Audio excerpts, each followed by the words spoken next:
Hi guys, welcome back to my channel. In this video, I'll show you how to fit a stair runner. First, measure the depth of the tread, which is where you step, and then the height of the riser, the upright part.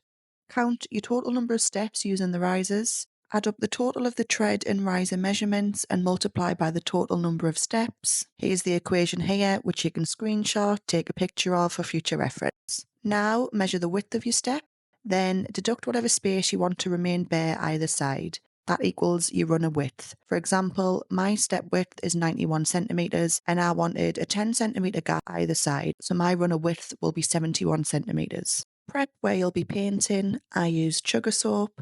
For a neat edge, line your stairs with masking tape slightly wider than the gap you plan to leave bare. However, this is optional as it's not entirely necessary because you won't see the paint edge for the carpet in the end. I used undercoat first and then finished with gloss.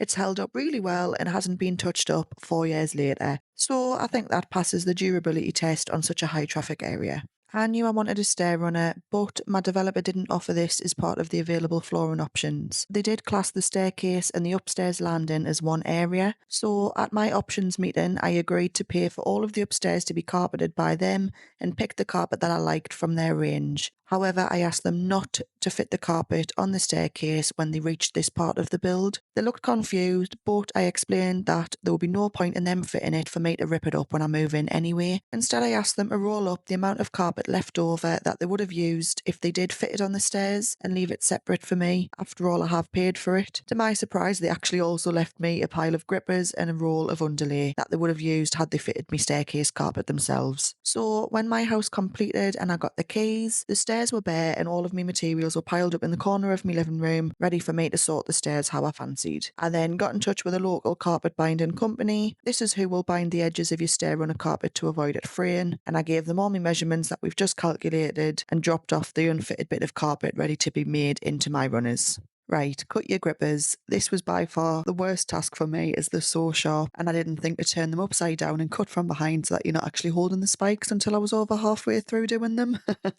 So you take this tip and save your fingers. Cut your grippers 2 inches shorter than the runner so that you have an inch contingency either side to ensure the grippers won't be seen. Mark the centre of the gripper in advance as this will help you when you come to fit them. Now mark the centre of each step at the top of the tread and at the back of the riser where they meet. This means that you can then fit each gripper consecutively without having to measure the step individually each time. Attach one gripper to the bottom of each riser, approximately 1 inch up from the tread. Ensure the spikes are facing downwards towards the tread so that it'll grip the runner properly. Attach one gripper to the back of each tread, approximately 1 inch away from the riser, ensuring this time that the spikes are facing back towards the riser. During this process, you can use your earlier pencil marks to ensure that the grippers are centered, and this means that they won't stick out either side of your runner once it's fitted.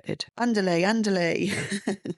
Cut your underlay into rectangles, and like the grippers, cut the underlay width 2 inches narrower than the width of the runner so that it won't be seen. The length of the underlay rectangle should be long enough to start at the riser gripper, run up over the nose of the step, and then end at the tread gripper. The underlay should not sit on or in the gripper spikes and instead just butt up to its wooden edge. Staple the underlay firmly in place, starting on the riser with your underlay butted up against the gripper. You'll soon see where the underlay is going to cover the nose of the step. At this point, you can make a cut so that you can taper the underlay underneath the nose of the step. This should resemble the flap of an envelope and it'll avoid exposing any underlay once the runner is in situ. By the time you've prepped your steps, your made-to-measure stair runner should be ready to pick up from the carpet binding company. Mine came in 3 separate rolls, and much to my surprise, they also kindly made us 2 doormats and 1 rug runner for me entryway with the spare offcuts of carpet. Identify which way the pile of your runner carpet lays smooth by rubbing your hand back and forth across it. If you lay your runner with the pile running smoothly down the riser and the steps, not only will it look better, but you'll reduce the carpet collecting dirt in between the pile. Prior to fitting the runner, I cut a 10 cm square or whatever size you've chosen to leave bare either side of your runner. I used a nice thick bit of scrap MDF as a guide, and this will keep your runner central as you fit it and avoid it running off without having to constantly get a tape measure out. Right, let's get to work laying the runner. Start by tucking a 1 inch edge of it underneath the gripper on your first riser to create a neat starting point.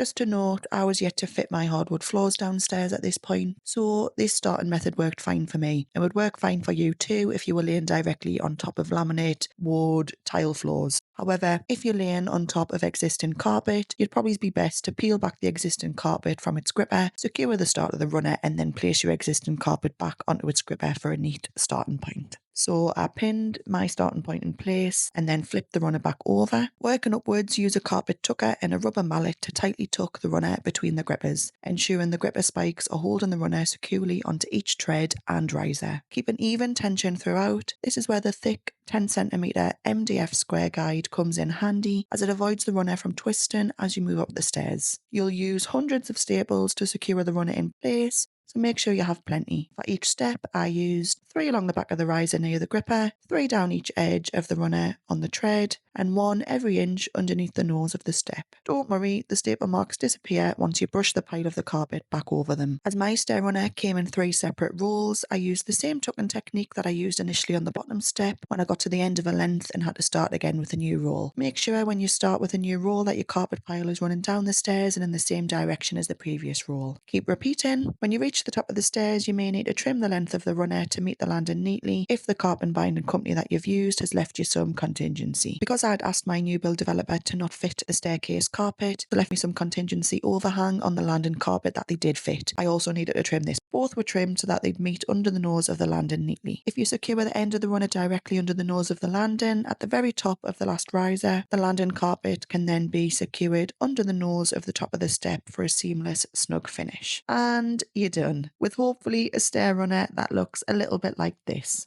Any questions, feel free to pop them in the comments section below and I'll help where I can. And please don't forget to like and subscribe to my channel. It helps me out a lot and costs you nothing. Plus, there's more DIY to come. With love always, Dalton.